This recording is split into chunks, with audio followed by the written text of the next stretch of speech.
Do, do, do, do, do.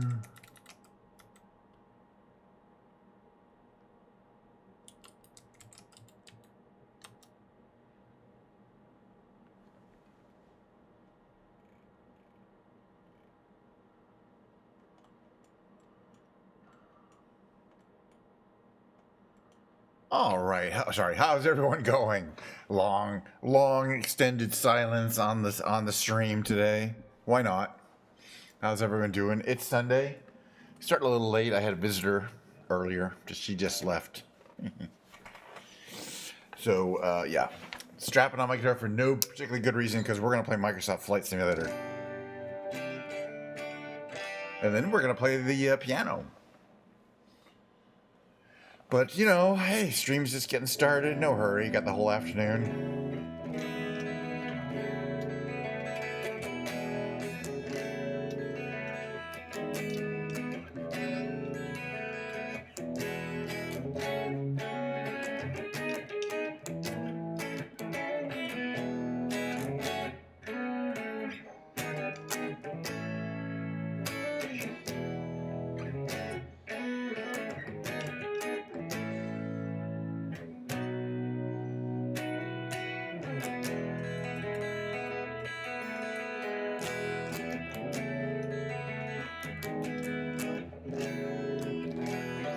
Well, I shouldn't be doing that till later.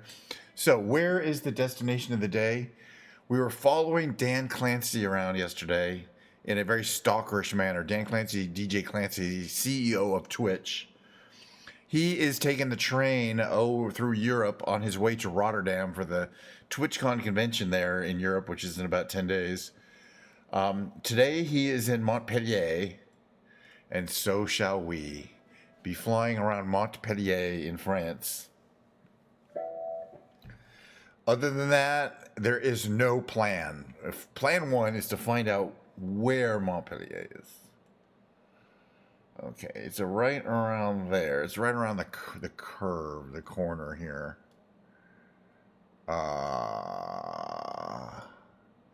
There we go. Easy to find. Montpellier, right there. We're gonna check it out. I think I don't know. You know, there's so many cities in Europe. Let me put it that way. And every time I think, well, I must have flown around there before. Now, yesterday we flew the Ornithopter. Why am I holding my guitar? I cannot do this. By the way, I should give the introduction. Welcome to my stream. First part of the stream will be me using my Vapor Blue controller. I love it. And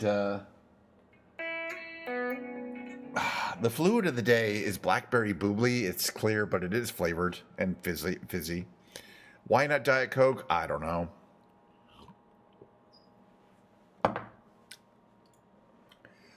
All right, so okay, yeah, sorry. While I was not showing anything, we picked. It's nighttime there, of course. It's 9:12 p.m. there. That's a little too dark. But we do like kind of the evening flights. So we're going to go for an evening flight, Montpellier. Okay, we're going to head northwest to check out the city. Not in the Ornithopter. But what? What plane shall we choose? Not a jet. We haven't flown this beach, the Twin Beach, very often. That's for sure. So, but it's not necessarily one I love flying around in. These diamonds are kind of fun. We got a lot of choices. The newest plane is the Seafire Mark III. Just got that. So I kind of want to take that out to give it some more flight time. That's the naval version of the Spitfire. It's kind of interesting. But no, we should take out one of these random, like, weird little planes, or like the Spirit Bomber. Oh, you know what I was thinking? We haven't flown the Osprey in a long time, and I don't want to lose my skills. And it's one where you kind of have to keep your skills going, you know. I have to fly it, or I'll lose the ability to I'll lose the ability to have comfort and be comfortable enough to actually fly the Osprey. It's a very complex aircraft and flight system. One of the most in the game. Now, it's designed. The Osprey is that one that has these giant propellers on the cells in the that rotate 90 degrees or more. So you could take off or land theoretically like a helicopter. You can certainly land like a helicopter, or you can take off with them at an angle and have short takeoff and landings. We like to take off using the short takeoff and landing, burn some fuel, and then land vertically. But it's all about transitions, meaning, transitioning from vertical or short flight, short takeoff to horizontal. It's a very interesting craft. And we're going to check out Montpellier. But, there's no hurry. We're going to take a look at the plane. I'm going to talk about it a little bit. Couple things to notice right away. I only use it's got it's pretty. It's got those huge propellers. You can't start the engines like this, or the propellers will hit the ground. Right? You can see they're way bigger around than the height of the wing. So there's no possibility. But we're in a nice cold and dark state. We've got everything, all our covers on and stuff like that. Let's start warming up the airplane. Oh, I gotta change my. I can change my control scheme back to my regular control scheme. That'll just take a second.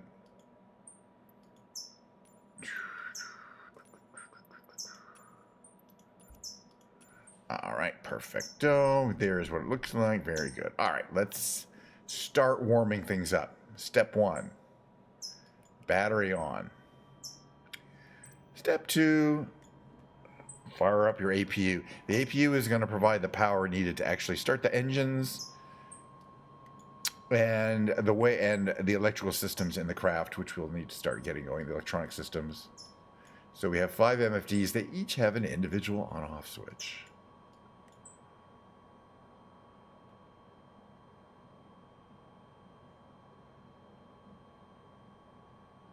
Hello?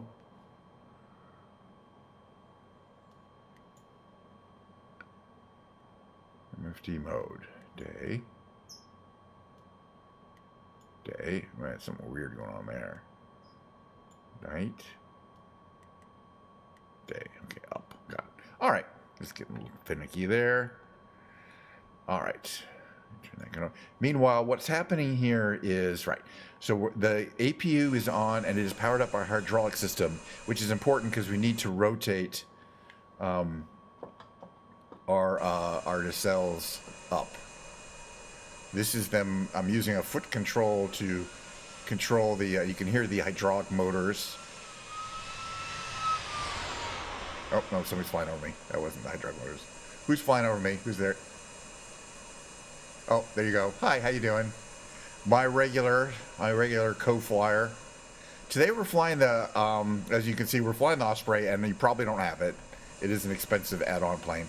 All right, but I love the starter procedure. Okay, step 1 is to ensure that you're at 90 degrees. So that little upper left there where it says 89.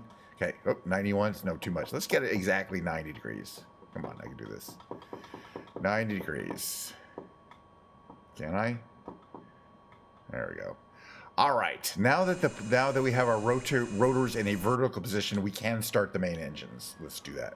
So right engine first. How you doing, Victor, by the way? So you let it sit and crank for about 10 seconds. Then we can put it in start. Notice that both rotors start operating. As I always like to talk about in this thing, you might think that's a bug because I only started one engine, but it is not. Both rotors are connected via a torque tube that goes across the wing. That's so if you lose one engine in flight, you still have both propellers being powered. Because the plane would not fly with just one being powered. Okay, once we get this one up to speed, we can put that in start, and we can crank the other engine. Let it crank for a bit. And we can put that one in start. Let that, you can kind of hear it come up a bit there, and then fly. So I see you're flying the 320, or is it a 737? Okay. Once your engines are running, always remember to turn off your APU. It's just wasting power, wasting gas. It will automatically switch over. Okay. So now I can look over here at the central display here. Hold on a second here. which is here. And we can see that our hydraulic, left engine failure. I didn't start it up right. Hold on. Did I not start my left engine correctly? Let me put it back in crank and see if it'll start up here. That's not good.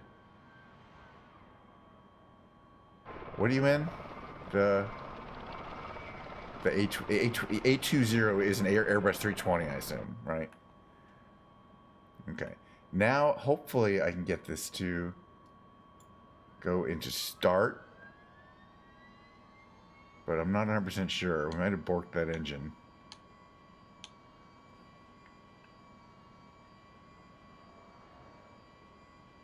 Yeah. Oh, no, it's fine.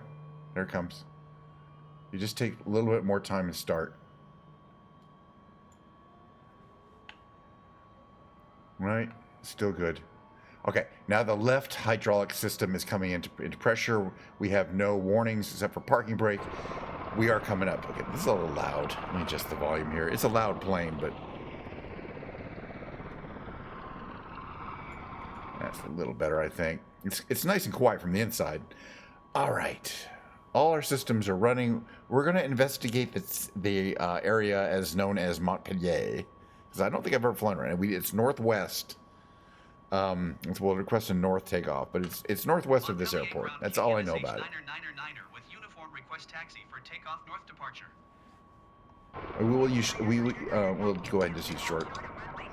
All right, so now we're going to want to start putting the nacelles down into a taxiing position, and that's about there. So you can see there. Now we'll get some forward. Actually, we could have it go backwards too. We don't need to go backwards. Short runway tree 0 right using taxiway Mike Tango 4 Tango Tree Tango 2 Tango 1 KNSH 9er. Which way this wants to go? Probably like that way.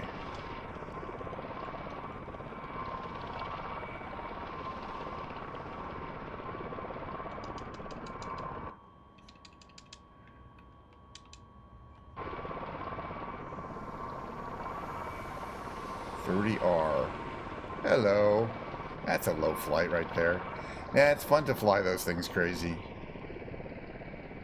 But as you know, I rarely get in it. I rarely get in the jets. The big jets. I mean, it's fun, once you're in the air, in a sense. But I like, they're just not they're not my bag. I like pretty much everything but the big jets. And I've flown them plenty of times. It's not like I don't know what it's about. Where is this runway that we're looking for here? And why is my thing not down enough? It's got to be down here, right? Oh, we don't need the whole runway. We're short takeoff anyway. Okay, back to no throttle. We're going to come up here and we're going to request actual takeoff. Taking off is also a little tricky because you can exceed the flight envelope of the engine pretty easily. Oh yeah, flaps are automatically managed. So we're not going to affect flaps. There's really not much we can do here.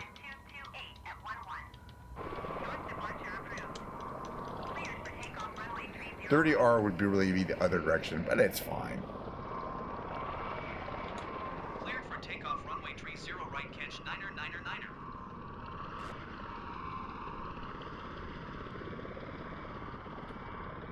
All right. So the important thing here is I have foot pedals that I can use to control the nacelle position because they have to smoothly come down. Once we start getting you'll see the throttle go up all the way, but you cannot maintain full throttle very long.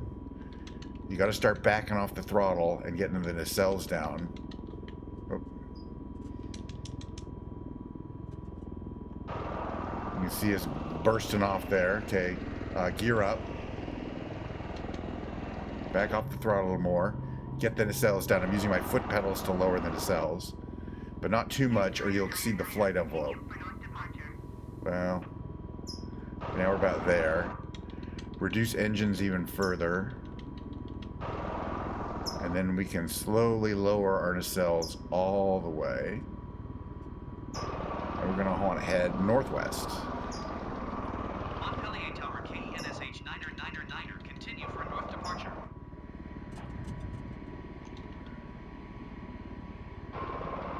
So basically, as usual, yeah, that's fine.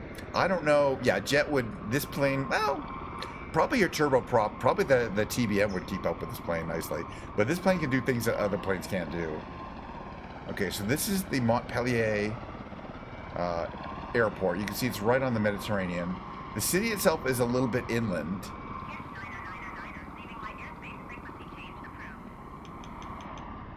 Okay, so typically, oops. Montpellier Tower KNSH 9er, frequency change. All right, what is my condition here?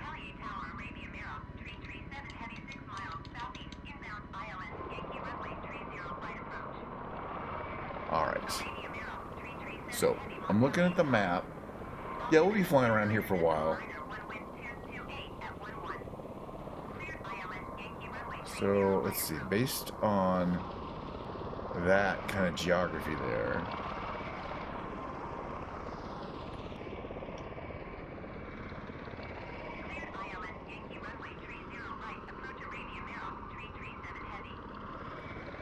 Okay, yeah, Montpellier is this kind of, you can already, it's a pretty large bedroom community. I don't know if there's a big town there. I mean, there's obviously a town. It's interesting that that major highway does not seem to go anywhere. And that this one does. It's parallel to it. I'm wondering what's going on there. Is there a tunnel? Okay, now I'm curious. Let me just take the lead real quickly here. There's that road, and then that road. Yeah, it's just not drawn in correctly. Okay.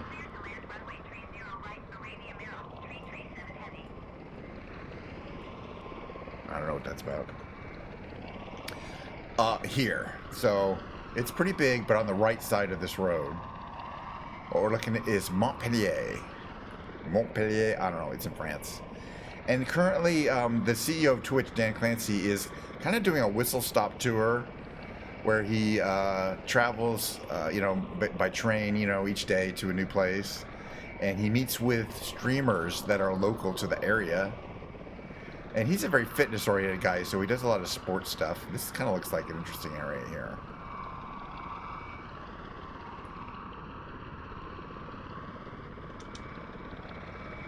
That is really interesting looking there. What is this? Hold on. A part of it is I always like to see the scenery. Okay, so there's kind of a... Okay, there's that river. And... Is it a hotel? No. This is the Esplanade de l'Europe. The Esplanade of Europe. What is it? I'm going to tell you in a second.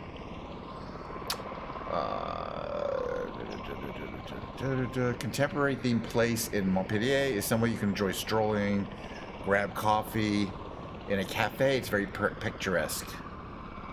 Well, yes. Okay, there's like restaurants and a steakhouse kind of in that front area of that curve. I see flying around there. I'm just, I'm taking in the sights, so I am doing the pause thing, which makes it really hard to fly any kind of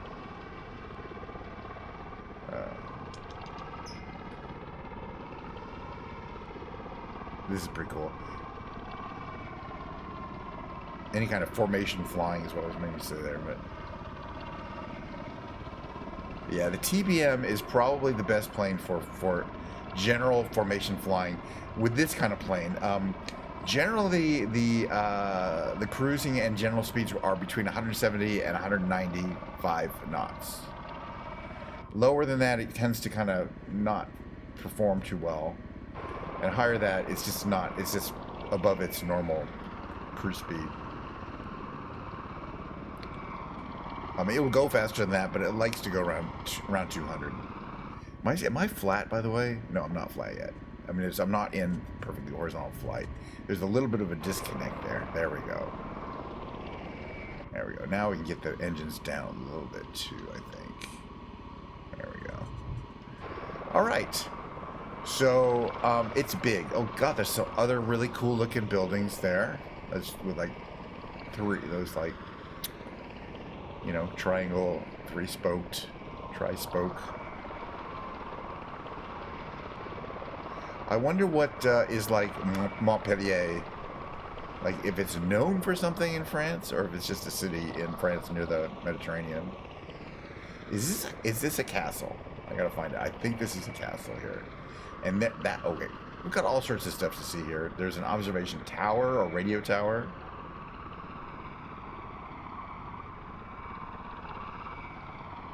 Yeah, I don't think I've seen this particular tower before.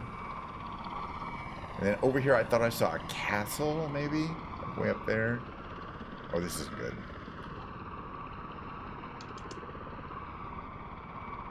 Yeah, that's too low for this plane. We're fine.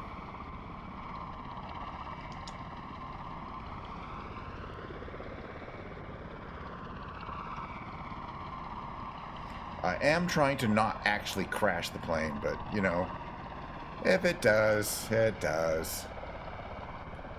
You know, we do have collision detection on. Where was I thought I saw like a castle, but now I can't see it anymore.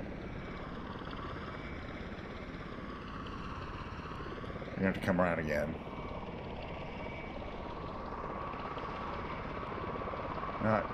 You can't really go too steep. One of the things I always like to mention about the Osprey, the V22 Osprey, is it rides so smooth. It rides like a Cadillac. It's like I mean, you can really tell. It's like the other day I was trying to fly that A10, and it's got some kind of aerodynamic bug where it shakes constantly. And that's the opposite of this plane. It just flies like so smooth. And as I said, people are like, why is that? And I'm like, one of the reasons is because the fuel is stored at the bottom of the plane in those side tanks, not in the wing. So it's bottom. It has a low center of gravity for a plane that has a high wing. Okay, we're gonna check this out here. That's a stadium, obviously. Okay.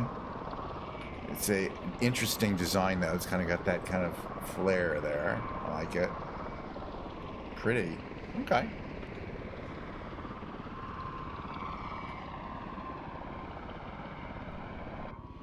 So because it stores the fuel low, it doesn't have a wet wing. It tends to like just be very stable when flying. What's our speed here? Oh, too fast. You don't want to overspeed there. Very small adjustments to the throttle on this plane make huge adjustments to its speed, to how fast it wants to go. And anything over 200 is, well, you know, it's too fast anyway. As I mentioned, anything under 170 and it kind of starts to bog down.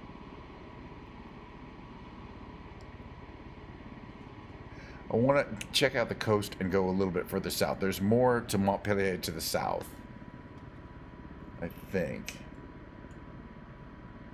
Most of it is kind of in this kind of watery zone here, where this river is, I think. No, there's another river. Let's check it out.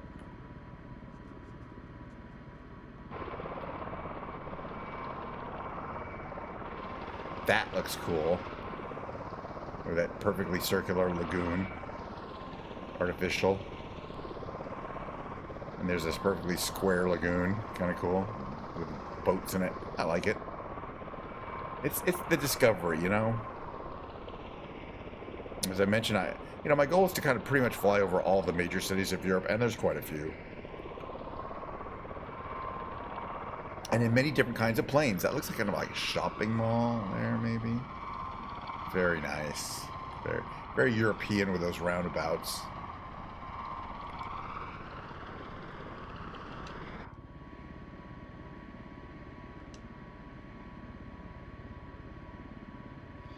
Checking our plane, make sure everything is green. We are in the green. This is kind of a separate, I think, town.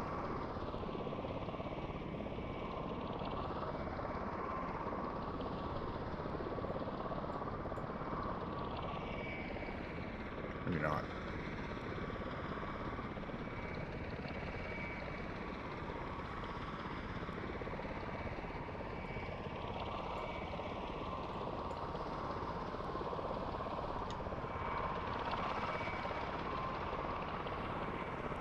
All right, I'm going about 200. TBMs can easily do 200. Yeah, I really enjoyed kind of doing that. Oh, I gotta make a right turn. I really enjoyed that the kind of that afternoon. You went to the very south of France. Nice. Oh, that's gonna be awesome. I wish I could go with you. Well, yeah. No, it's incredibly gorgeous. But no, I've never. I mean, okay, look, hold on. Quarry.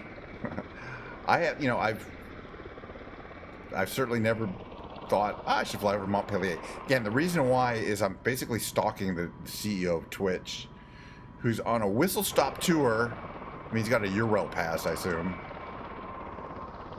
So we start going slow. The flaps come down. We got to get some more engine, or we're gonna smash. But this is cool. Like, there's buildings there. I'm assuming anytime I see an open air, like looks like a mine, I'm actually thinking that's more like a quarry. It's probably more like they're taking stone out. It's a stone quarry. But I could be wrong. It could be a mine. But that looks like more like a quarry to me than a mine. I don't really know. I'm not an expert.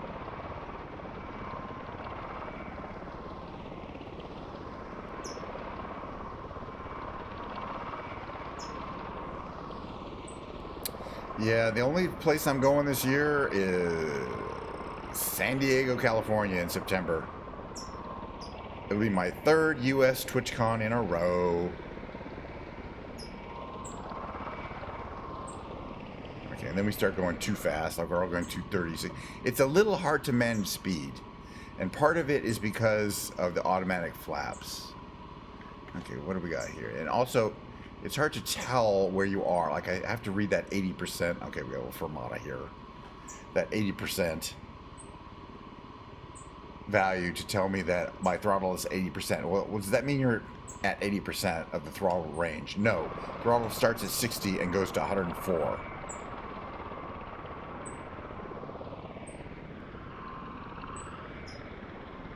Well, yeah.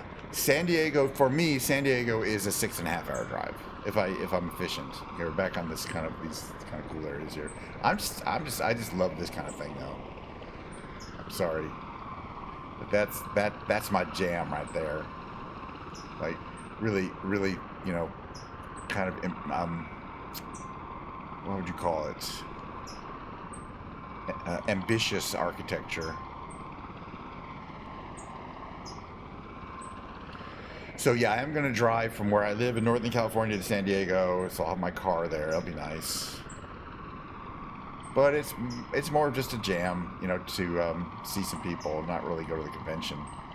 But yeah, Dan Clancy has posted his route where he's going to be traveling for the next 10 days before he gets to Rotterdam, and I'm kind of thinking I'm going to kind of shadow him in Flight Simulator,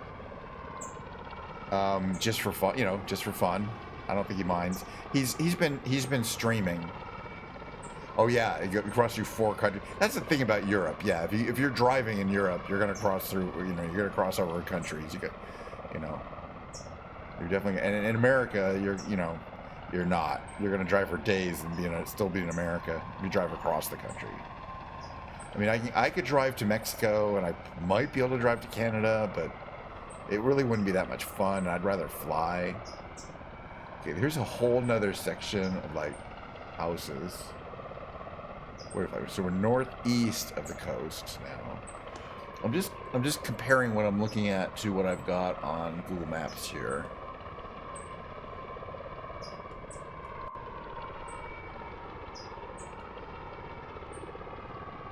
So yeah, if we continue along the coast, we go to Marseille, which is actually bigger. Let's go to Marseille. We're gonna head northeast to Marseille. It can't be that far. Well, it could be, but it'll be a nice little, yeah, Netherlands, Belgium, Luxembourg. Wow. But that's great. I mean, just being able to say, yeah, yeah, we're driving to France and we're going to be traveling through all these cool countries, man. You know, it's definitely in the case of something like that. I got to tell you, when I drive around California, it's a pretty state. It's got mountains, it's got the ocean, it's got a lot of stuff. But it's not the kind of adventure you get driving around Europe, and specifically those countries. So yeah, okay, we're traveling east. Yeah, Marseille is effectively even southeast because of the way this bay curves. It's kind of due east of Montpellier, where we're traveling at 195. All right, we should be at 81%. 81%, very good. Now for this segment of the route, we're just going to head to Marseille. For this segment of the route, I'm going to arm my autopilot systems. We're going to set our route to, let's see, hold on a second here. Hello, thank you. Okay, our heading is going to be about 100 something degrees. That's good. We'll set a speed of around 195. Altitude of, where are we at? We're at 2300, around there.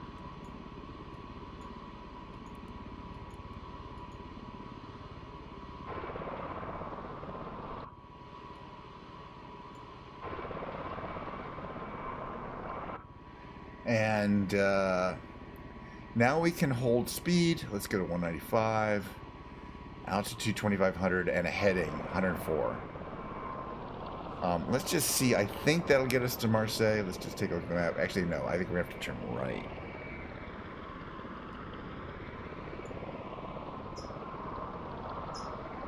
Yeah, Marseille is here. So it's about 40 miles. It won't take that long. Let's establish 200.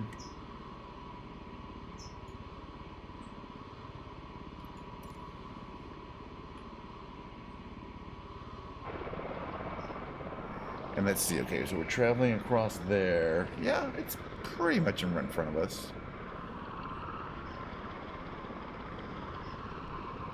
And this represents a decent look at the terrain between, where was it? Montpellier? Montpellier.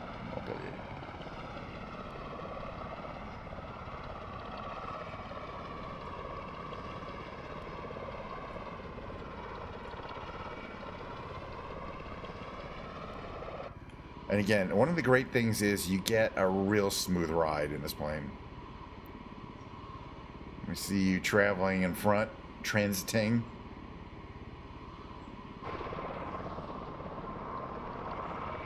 You should be able to get as close as you want, and the plane will stay in view with my options.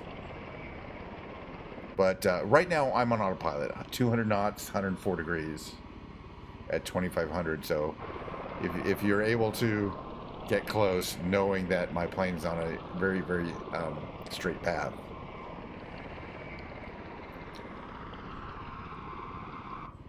And meanwhile, I'm going to do a little instrument check here. Everything here looks good. Everything here, I'm getting no warnings. This is all fine. That's the same. Yeah, we're fine. Plane's running fine. It's got a bunch of radio systems that I've never even tried.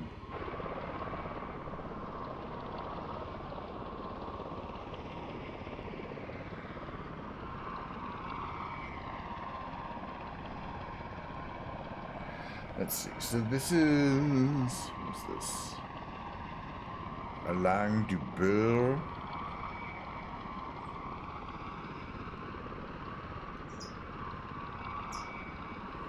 And then Marseille might be actually kind of to the right there. We have to cross this body of water, I think.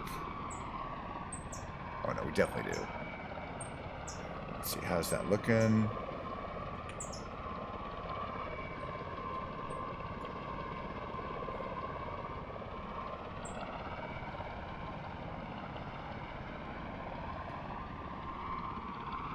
Okay, got it. We're not there yet. We're there.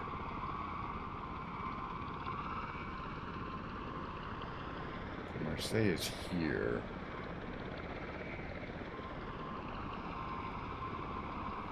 So I want to make a slight right turn. Alright. Yeah.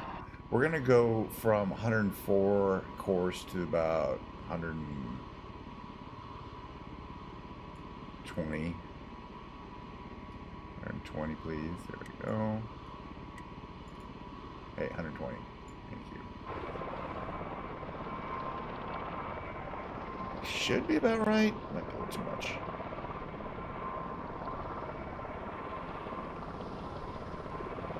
Okay. Yeah, you can drop the passengers. I'll pick them up. Drop the. I mean, we could try getting a, trying to get in the same plane, but, formation flying. I mean, it's fun, but I'm just trying to do some scenery tours.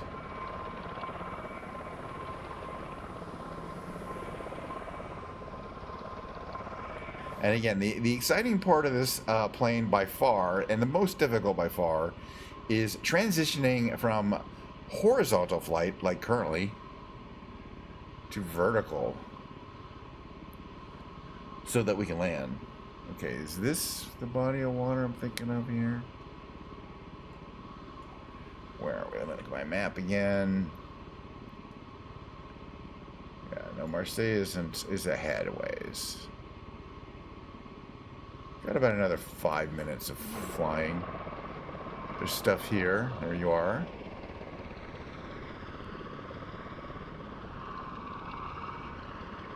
Yeah, somebody was asking yesterday, who are regular viewers, are like, is that a real person you're flying around with? And I'm like, yeah, it's somebody who's watching the stream and knows I fly every day. On the the West Coast servers, it's anybody who cares to fly along can easily find me and where I am at any particular day. And the only specialized knowledge you need is that I'm on the U.S. West Coast server, which I don't say, but it's pretty obvious. So, if you're on a different, there's like what 5 or 6 servers. If you're on a different server, you can be in the same location, but you won't see the same plane. You won't see the same people.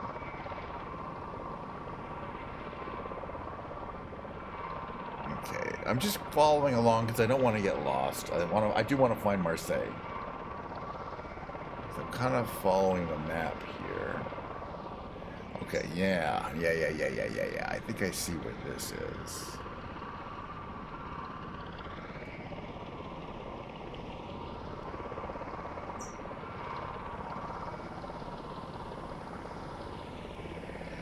So yeah, I got that new Seafire, which is pretty cool. I like it, but I want to make sure that I give attention to my, the whole fleet of planes. So that's why I'm flying the Osprey again. It's real tricky. Oh yeah, nice. Oh, that's real good. You get a great view from the inside. The Osprey has fantastic visibility. It has huge windows, including and windows like that. It has footwell windows and these cutouts in the ceiling. Where'd you go?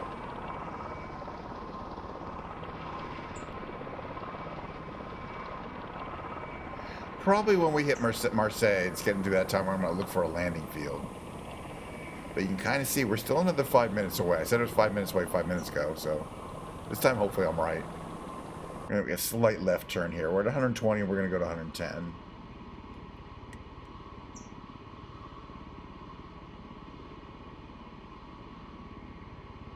$111 is fine.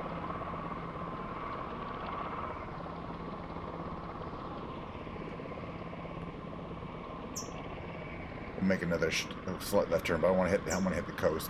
Got a nice lineup of wind.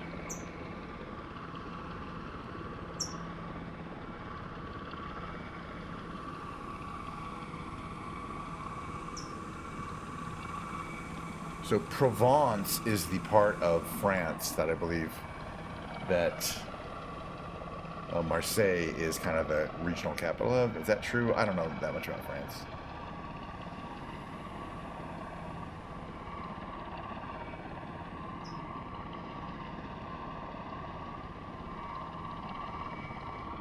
But you won't be able to land the same way I land, that's for sure. Because I do plan on landing like a helicopter. As long as we burn up enough fuel. If it's fuel heavy, it has trouble. But I plan on landing on a spot. Okay, where is... I think Marseille is still to the east of us. Yeah, okay. It's due...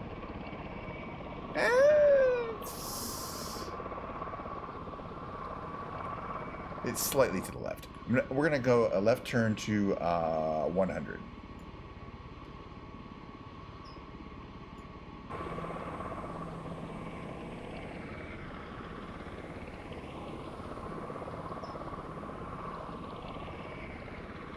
But I'm already kind of impressed. There's a lot of kind of, I don't know, there's a lot of stuff going on.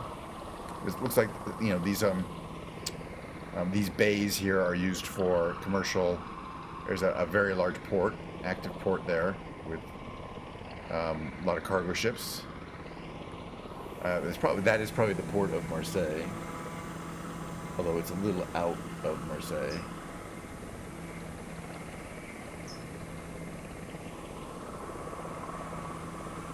But there should definitely be some buildings to see. It's up a ways. Yeah, see, there's still another little body of water we need to cross. Which is fine. Got to burn off some fuel.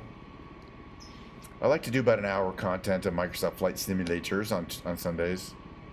And then we'll take a short break, and I'm going to bring my piano in, and I'm going to be playing piano for roughly an hour as well. Okay, so this is the Port du Bouc, B-O-U-C, which I think just means mouth port. It's a port that looks like a mouth, which I think that's why they call it that. And there's kind of a canal that goes through that body there. And then we're going to hit Marseille. I promise you, it's real close. It's real close.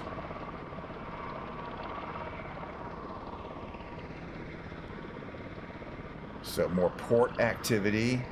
What are we at? 2,000 feet. Port activity, we can see a lot of storage for various fuels, potentially, or chemicals. By the way, up ahead there, that is the airport Marseille, Provence. That's kind of the main airport. After we fly around a little bit around Marseille, I'm going to land there. But I do want to see what there is to see. Montpellier was kind of interesting. I gotta say, I liked it. Cheers, by the way. Today's drink of choice is not Diet Coke. It's a blackberry bubbly. It's not bad. It quenches the thirst. It's not Diet Coke. We'll go back to the Diet Coke tomorrow.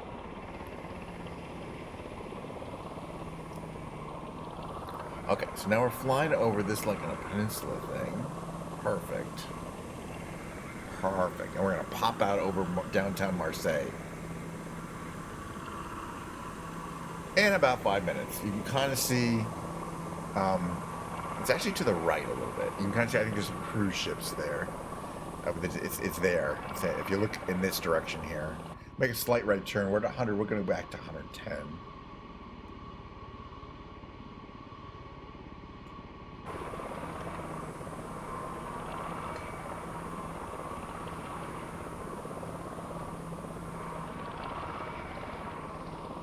Reservoir of some kind.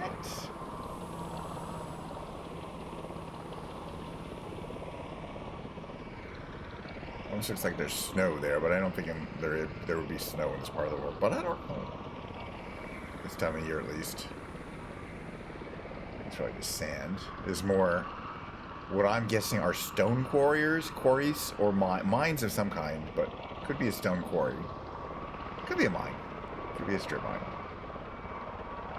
That one looks a little more like a mine than a quarry. It's hard to tell the difference. Okay, yeah, so there's that airport there, but the actual town that we're going to is basically dead ahead. And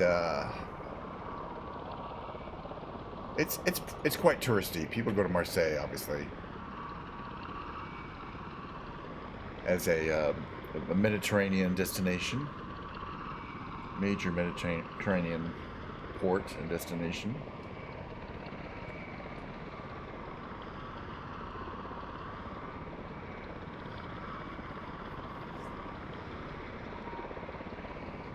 There we go.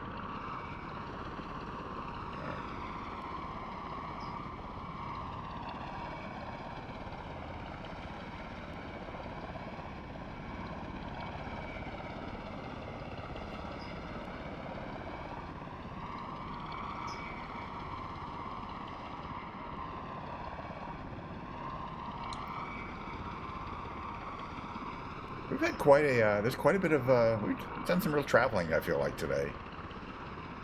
All right, you can see a major town, city ahead of us. Or the biggest one we visited so far today, that's going to be Marseille. There's these little islands out there, which they call les îles, which is French for the islands, the isles.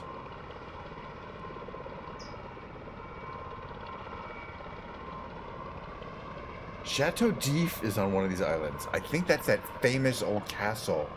Yeah, hold on. I gotta check this out. If that's true, I want to check it out. There's a famous old Mediterranean castle, or medieval castle, pardon me, called the Chateau d'If. I believe it was the stand-in for like the Monty Python castle or something like that. And it's on this one of these little tiny islands here. I want to see if there's a model.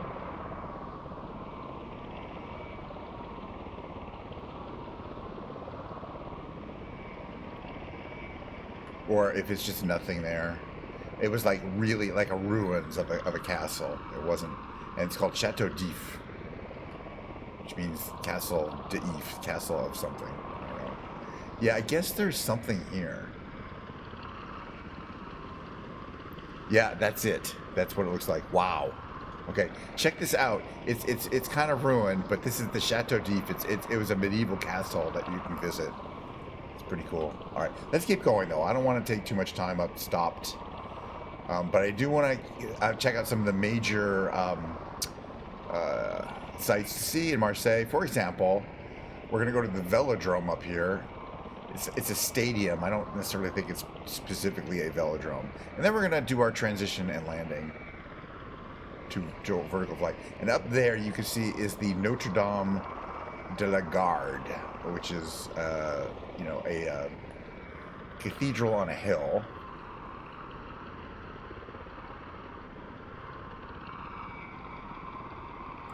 There's a big like track there, track and field style track.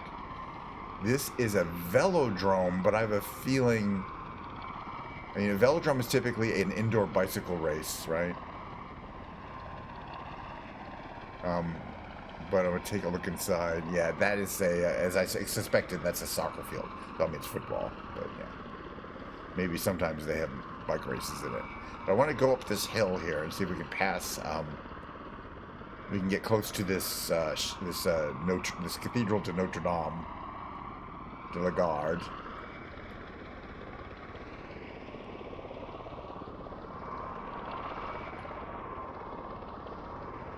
And there is Marseille below us. Okay. Going right into the sun.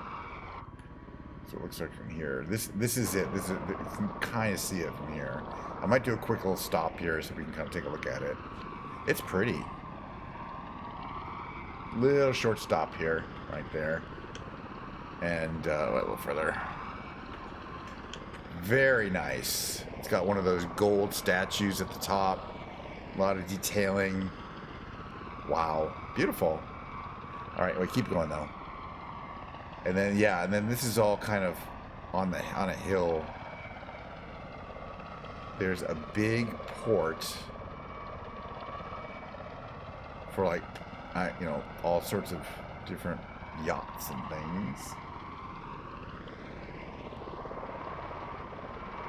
There's another cruise ship. I bet there's many cruise ships here most of the time. And just, you know, a lot of buildings.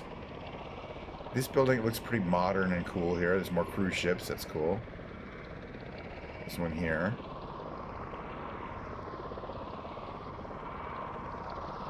Kind of cool. And it goes back quite a ways. It's a big city. All right, I'm going to have to figure out how to transition. We're going to start thinking about landing this plane successfully, which, trust me, is so much harder than anything else. But I kind of know what I'm doing. Well, that's why we're practicing this. So we're going to go up to the airport. We don't need to land at an airport, but we're going to land at an airport. You know, it's like a helicopter. You can land anywhere where there's flat ground. This is cool.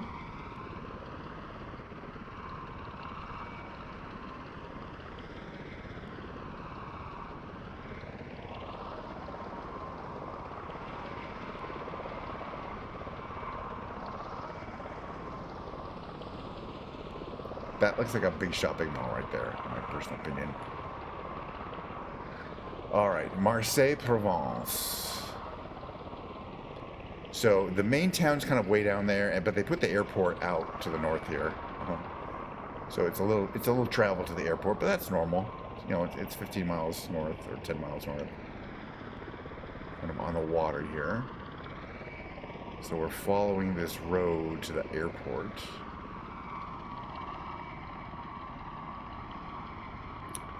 All right, so to transition to vertical flight, the first thing you're going to want to do is take the nacelles from being perfectly forward, because you can't land that way. And as soon as I take it out a bit, it goes into a different flight model.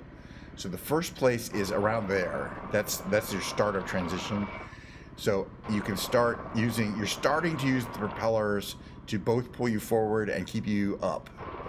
So you can slow down much more than you could in a regular plane. The stall speed is as you transition is effectively 0.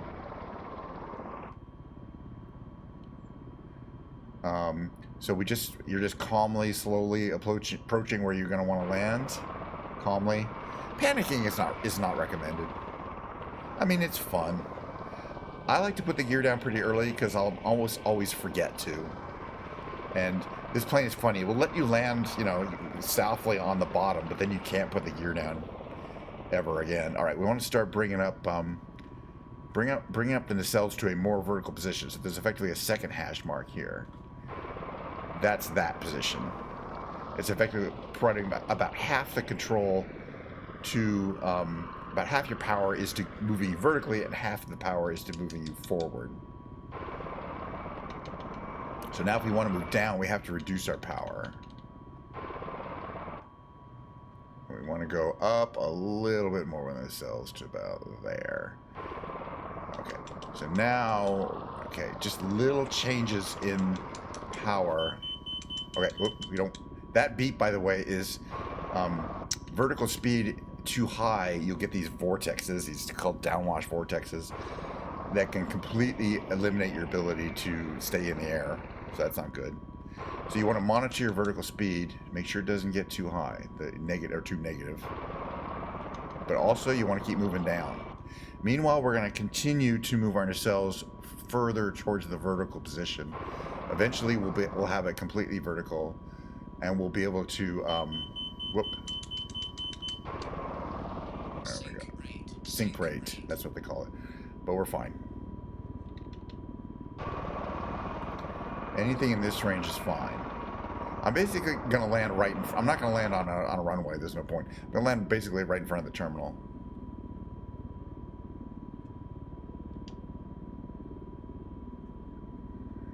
And go further to there. And now you can see we're almost a helicopter. Not quite, though. Which is good. You don't want to really completely start hovering until the last second.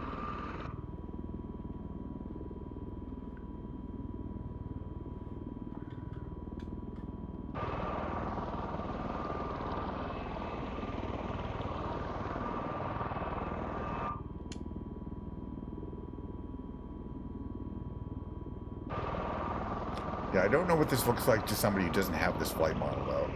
But basically, it's not that hard, you know, to put the plane down in a specific spot. Like a helicopter. It's pretty cool. You're just kind of hanging there in the sky. Like most planes will not do.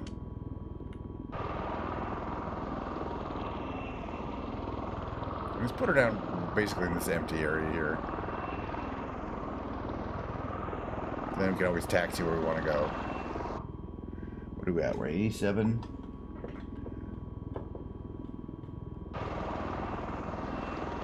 Start to put some dust down. Don't smash into the fuel truck, probably. You can see we're just really gonna gently like land there, like nothing. Boom, and we're done. And that's how you land one of these. Yeah, the 330s. If you think this is that was easy, I invite you to frickin' try that. It took me, you know, literally dozens of flights just to be able to get it. Are we going backwards? We have a parking brake on, right? Alright, because we got too much power there. Okay. What is our position here? Okay, 84. We want to be further down so that we can taxi down to there. Alright, so there'll be a little taxiing here. Just a little bit of taxiing. And then I'm going to shut it down, open the doors. I'll shut it down here, as a matter of fact. Okay, let's shut it down. I want to play the piano anyway. Alright. Throttle to 0, parking brake on. Doors open. I love to open the doors on this plane. Ramp door. Side door. See the ramp opens up. Side door opens up kind of in a cool way there with the ladder there. Ramp door, you can see on the inside, the jump seats on the inside. All right, now for reversing the operation here, remember, since we're going to be shutting off our engines, but we still want power. Oops, do that the right way. We want to make sure our APU is running. Okay, so it's in run. Okay, very good. Then we can shut off the engines, and we still have hydraulic power and electrical power being generated by the APU. Hello, engine. Once the engines are off, these rotors will spin for half an hour if we don't put this rotor brake on, and we do want them to shut down. We're going to be folding up the plane. It's cool. Again, you'll be able to see it on the screen, but I'm sure you're not seeing it there. So step one is to shut the rotors off. Oh, and we do want to set them up at 90 degrees. So let me get that into 90 degrees. 87, 88, 91, 90 degrees. Perfect. So now they're vertical and they're locked in place. Step two, undo your rotor lock. By the way, hey Cybernet, how you doing? We're going to I'm basically going to shut this down, and then we're going to take a 3-minute break, and I'm going to bring my piano in. I'm looking forward to playing piano. Okay, so we have the engines shut down. We're going to go into, which is the one I need to do here, into systems, BFWS, that's the storage system. We do full stow with rotor lock. And what this is going to do is just the coolest thing in the world. First of all, the rotors are going to rotate. It's a whole sequence of the computer-controlled activities. The rotors rotate to a specific. Now the flaps are up. They have to come up. The rear flaps there for the next operation. Then the rotors are going to fold. Actually, the propellers are going to fold, and then the wing is going to turn 90 degrees, and then it will be in a folded situation. So you can see the propellers are folding, and 2 of the 3 propellers fold in on the third one, which is kind of fun. One of the propellers is fixed. Kind of wacky design there. The whole thing is going to rotate forward. So both nacelles will rotate to the forward position. But you can see here on the screen, it's monitoring where we are. So we're in lower nacelles. What stage of this whole operation? Am I a pilot? Not really in the real world, I would say. I mean, I'm an aviation enthusiast. And I would say I know more than the average person does, but piloting is not really my, something I feel like would be that rewarding. I think I piloted a small plane a couple of times. You know, like a tryout flight for a flight school. They're trying to get you, you know, they want you to sign up for flight school, things like that. You can do a tryout flight. All right, it's coming in. We're on the final step of this. And by the way, you might ask why this plane does this. It's because, as we mentioned before, carrier-based airplanes need to need to be able to store them efficiently. And in their normal configuration, you can store like maybe 1/4 as many as you could in this configuration. So it's for storage on an aircraft carrier, but specifically the V-22 has to operate from these small aircraft carriers where there's not a lot of room, the amphibious group carriers. But that's what it looks like when it's folded up. To me, this is just amazing. It's like a transformer.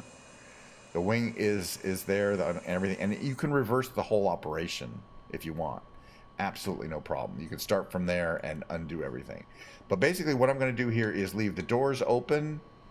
We're going to turn off our APU. Lights don't turn off. Well, the lights don't turn off yet. Well, actually, they start turning off. We'll turn off the battery and all the lights will turn off. And voila, cold. So I left the doors open, but other than that, it's a nice cold plane. And you can see there's 11 jump seats on either side, 21 jump seats, I believe.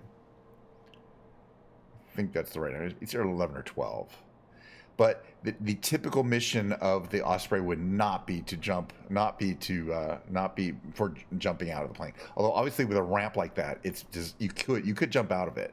It's just not for paratrooping. I don't know what they use it for, but dropping people out of the sky I don't think it's one of its main missions. Could be wrong.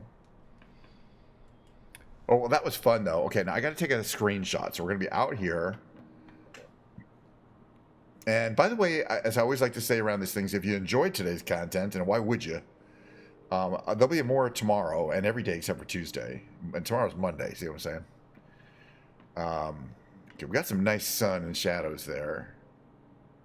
I think we'll have this with like that jet in the background, kind of like that. There we go. That's gonna have to do. Hello. All right. So yeah, so we do different planes every time. I think tomorrow we'll probably fly around Europe again because I'm shadowing the CEO of Twitch, Dan Clancy, who's currently in Europe. All right, so this is the time of the stream when I take about 3 minutes to switch to my musical segment. Today today will be piano, tomorrow will be guitar. We alternate between the piano and the guitar. But yesterday being guitar day, and today is piano day. It's just one of those things, how we do things around here. So I'm going to go to my mid-roll, and we'll see you all on the other side.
Hello. Get my camera set there. All right, let's get this one set where I like it. About right there. All right, welcome to Ken's Lounge. Let me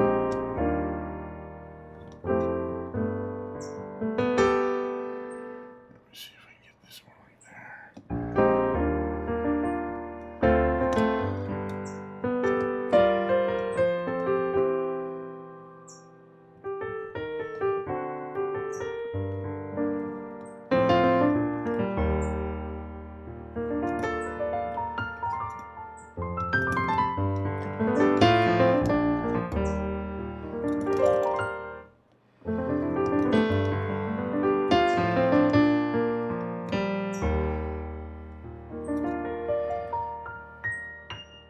Hey, welcome to the lounge. Hope you have a nice time. It's going to be some mellow piano stuff, stylings, jazzy versions of pop songs, Steely Dan songs, that kind of thing.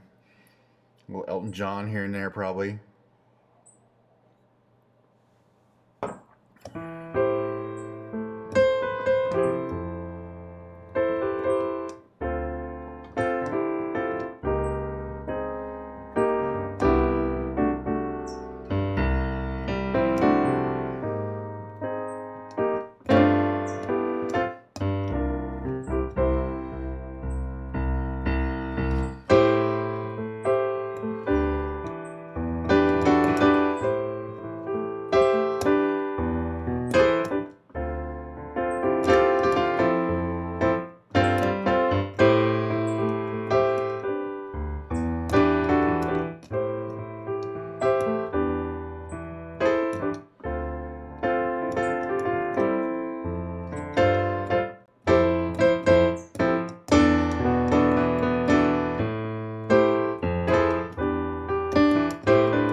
I'll try to sing a song here. Moving to the country, gonna eat a lot of peaches. I'm moving to the country, gonna eat me a lot of peaches. I'm moving to the country, gonna eat a lot of peaches. Moving to the country, gonna eat me a lot of peaches. Peaches come from a can, they were put there by a man in a factory downtown. Well, if I had my little way, I'd eat peaches every day. Sun-soaking bulges in the shade. Move Moving to the country, gonna eat a lot of peaches. Moving to the country, gonna eat me a lot of peaches.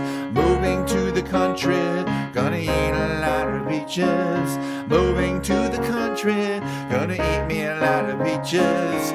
I took a nap with the roots all twist. I squished a rotten peach in my fist, and I dreamed about you, woman. I poked my finger down inside to make a little room for an ant to hide. Well, nature's candy in my hand, or can or pie. Millions of peaches, peaches for me. Millions of peaches, peaches for free. Millions of peaches, peaches for me. Millions of peaches, peaches for free. Peaches. That's about a boy and his favorite fruit. If that's what you think it's about, good for you.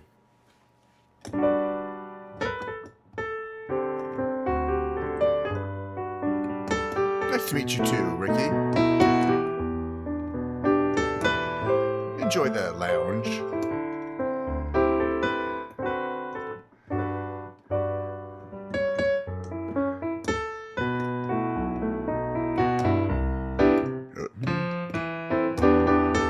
Play it right.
Say a little prayer.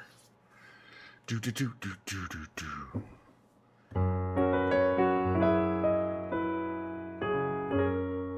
Can't play the song right.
That's the hardest song I know how to play. I don't play very well. It's by Joe Jackson. I don't know if you guys know who Joe Jackson is, but technique-wise, he is the hardest to play of any composers.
Thanks for the follow.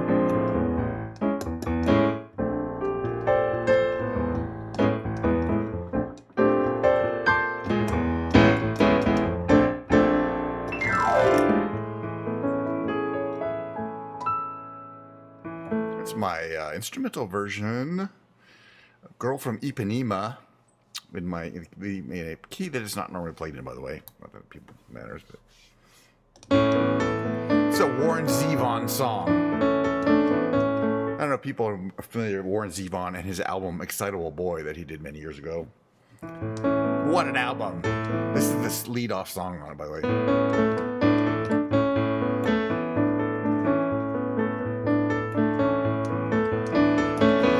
Dry your eyes, my little friends. Let me take you by the hand. Freddie getting ready. Rock steady when Johnny strikes up the band. They'll be rocking in the projects, walking down along the Strand. Freddie getting ready. Rock steady when Johnny strikes up the band. When Johnny strikes up the band. When Johnny strikes up the when Johnny strikes up the when Johnny strikes up the band. And Johnny is my main man. He's the keeper of the keys. He'll put your mind at ease. He's guaranteed to please, backed by popular demand. Look around, my little friends. Jubilation fills the land. Freddie getting ready. Rock steady when Johnny strikes up the band. When Johnny strikes up the band. When Johnny strikes up the when Johnny strikes up the when Johnny strikes up the band. When Johnny strikes up the band.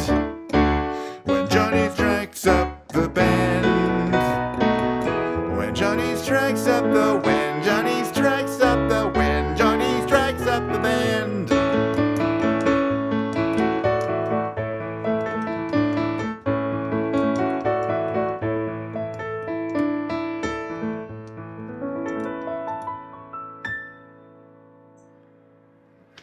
Okay. All right. It's Johnny Strikes Up the Band by Warren Zevon. Great song, by the way. This says an instrumental in my electric piano. That's how I roll with this particular song. Is this it? Nope. Oh, no, it's not that one. Let's try this one. There you go.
Just the way you are, instrumental version. Thank you, by the way, for the chat. Lounge piano musician and programmer. It's true.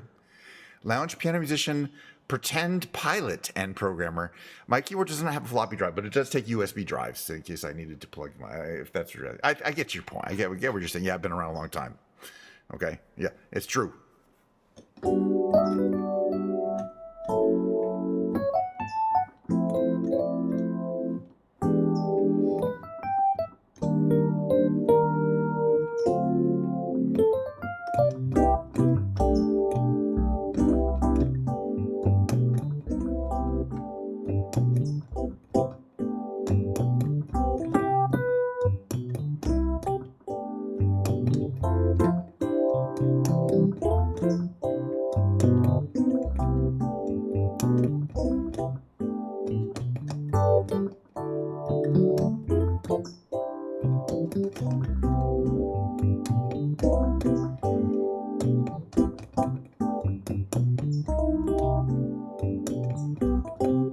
Oh yeah, I had all that stuff.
That is quite the flange effect on that, the phaser effect. Excuse me.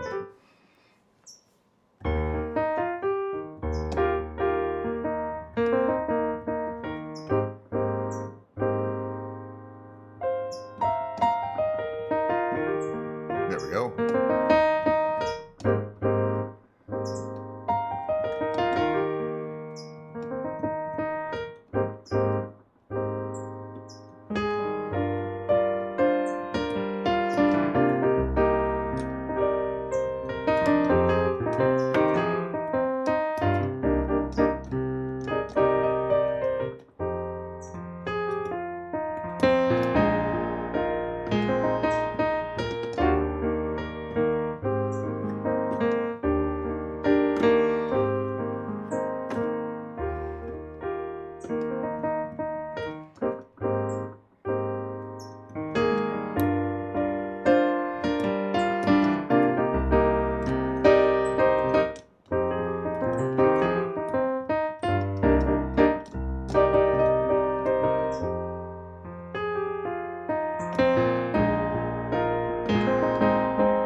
that bridge.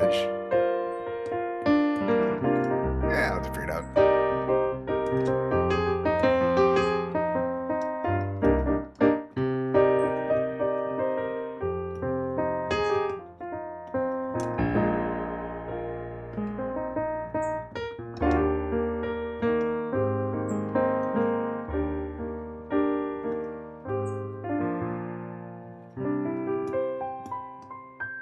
Svenik, I'm going to go with your name. Yes, the second one. Programming is my source of income. So, and music has always been a hobby, as the flight simulator stuff is a hobby. So, it's absolutely a passionate hobby I've been doing for my whole life. So yes, but no, I've never really made a lot of my, more than a very tiny fragment of percentage of the money compared to being a software engineer for the bank for like 40 years or whatever. That's a that's a good one. And it kind of, not getting paid for the music means I'm free to, no, it's Java, believe it or not. Thank God, not COBOL. Not getting paid for music leaves me free to do just whatever I want. You know what I mean? I'm not under any pressure to play what people want to hear. I can do just what I want to do, perform, and not really give a shit about anybody else. So that's kind of the best thing, you know?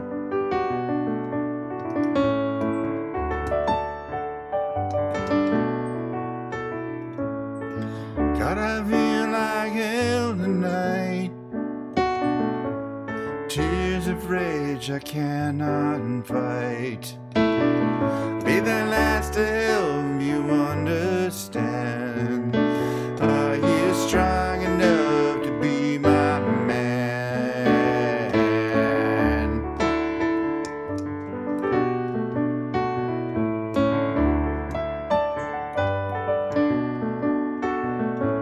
Nothing's true and nothing's right.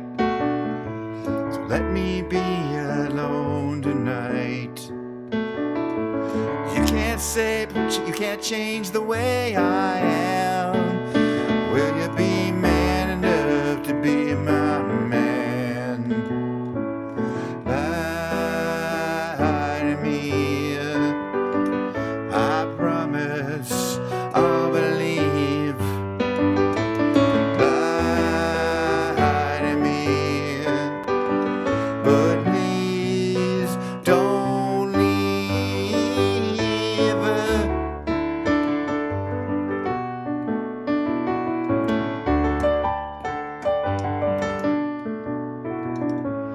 Have a place I cannot show. Make the rules up as I go. Let's try and love me if you can. Are you man enough to be my man? Lie to me, I promise I'll believe. Lie to me, but please don't leave.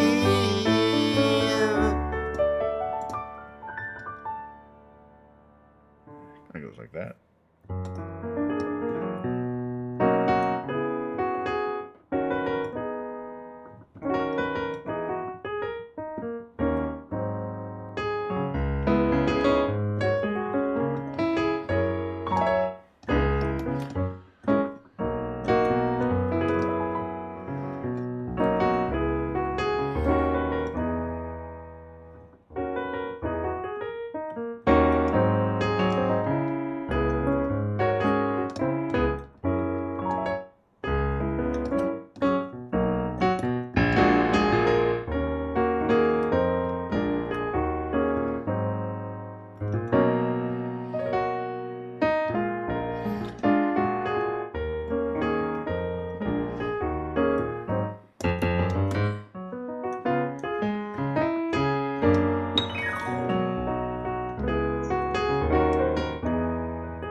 Alrighty, getting through my little lounge act set list here.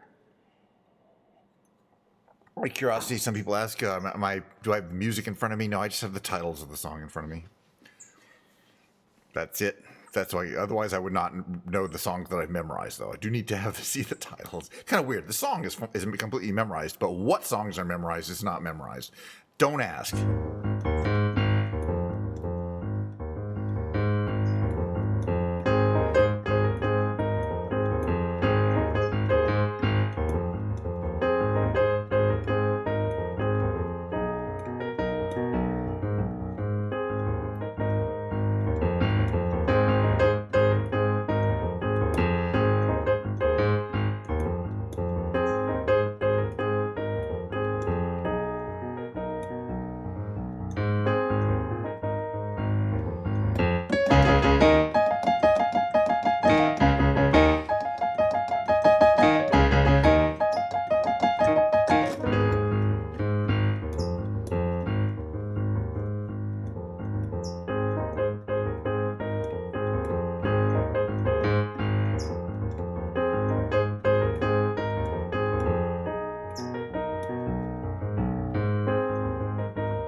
I can see clearly now the rain is gone. I can see all obstacles in my way. Gone are the dark clouds that had me blind, and it's gonna be a bright, bright, sunshiny day. Yes, I can make it now. The rain is gone. All of the bad feelings have disappeared. Here is the rainbow I've been praying for, and it's gonna be a bright, bright, sunshiny day.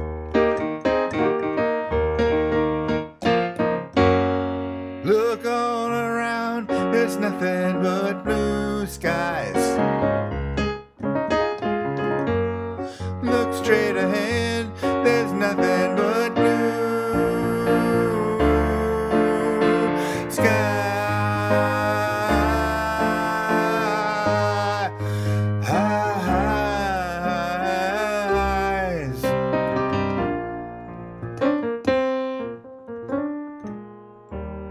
I can see clearly now, the rain is gone. I can see all obstacles in my way. Gone are the dark clouds that had me blind, and it's gonna be a bright, bright, sunshiny day. And it's gonna be a bright, bright, sunshiny day. A couple songs I want to play more in addition, but you know, some of them are instrumental, like this one.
Almost done with my blackberry boobly. That's what it's called.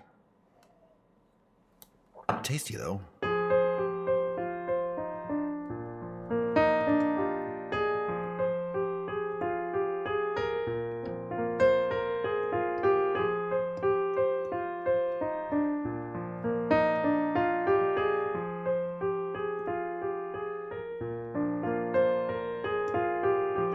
All around me are familiar faces, worn down places, worn down faces, bright and early for the daily races, going nowhere, going nowhere. The tears are filling up their glasses, no expression, no expression. Hide my head, I want to drown my sorrow. No tomorrow, no tomorrow. And I find it kind of funny, I find it kind of sad. The dreams in which I'm dying are the best I'd ever had. I find it hard to tell you, I find it hard to take. When people run in circles, it's a very, very mad world.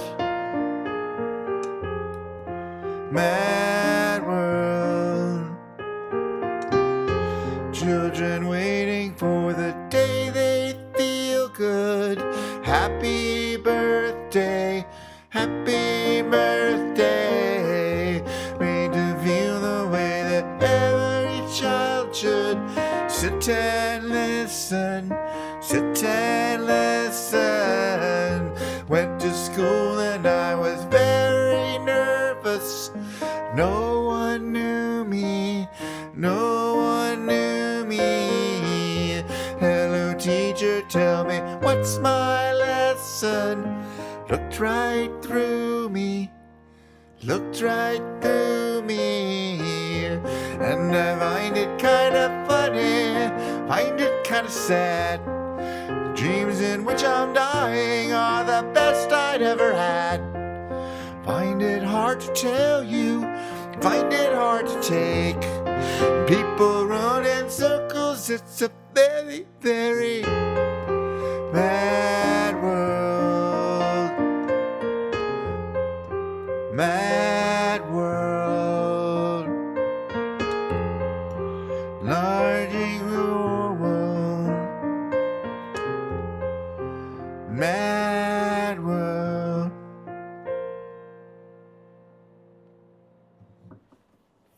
Okay. Got a couple more songs maybe. What else we haven't done here? We haven't done this song. That's an instrumental, by the way.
I think it's going to be the last one for today. But guess what? If you like today's stream, tomorrow will be very similar, except the guitar part in the second half.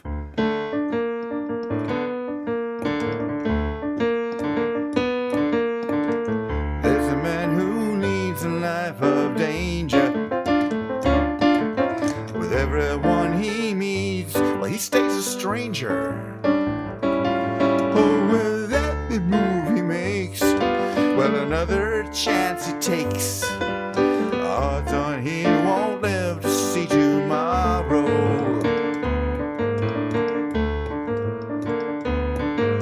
Beware of pretty faces you may find. A pretty face can hide an evil mind. Oh, be careful what you say when kissing. Don't give yourself away. Odds on you won't live to see see tomorrow. Well, secret agent man, secret agent man. Well, they've given you a number and they've taken away your name.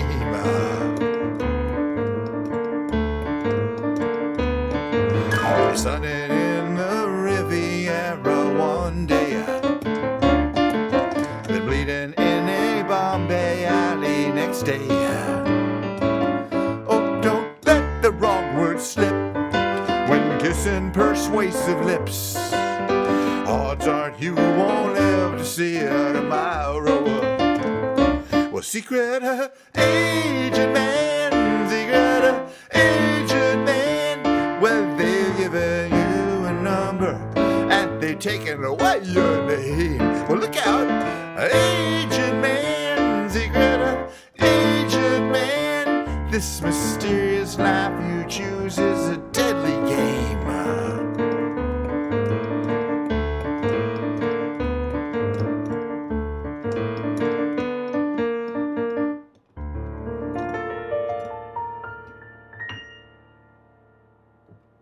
Wow. Oh, thanks for coming by. We had several first-time chatters. I always love that. Appreciate you coming in. Several people the first time. That's amazing. How do you guys find me? I mean, mainly possibly from the thumbnails on the music, I think, which is fine. It's specifically how I'm designing my thumbnails in the music, when I'm in the music category on Twitch, that people should go, oh, that looks interesting.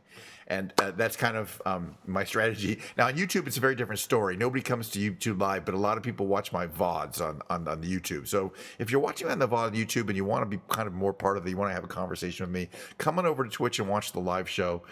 That's much more of a community thing. But again, YouTube's great. I mean, I put my VODs up and then YouTube says, hey, who wants to watch my VODs? It's pretty cool.